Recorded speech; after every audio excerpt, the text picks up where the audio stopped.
অনুষ্ঠানে গাজীপুরের রাজবাড়ির মাঠে ইতিপূর্বে অংশগ্রহণ করেছেন 7 নভেম্বর।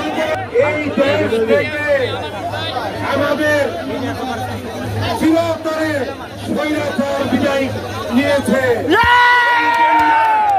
আমরা আজকে 7 নভেম্বরের এই প্রোগ্রাম গাজীপুরের রাজবাড়িতে করতে পারতেছি। আপনারা জানেন ইতিপূর্বে আমাদেরকে করতে দেওয়া হয়নি। এই পূর্বেও বলেছিল যে আমি পলাবো না, সে কি পলাইছে না আছে? আরেকজন তাদের সাধারণ সম্পাদক বলেছিল খেলা হবে। আমরা কিন্তু 17 বছর যাবৎ রাজপথে খেলতে খেলতে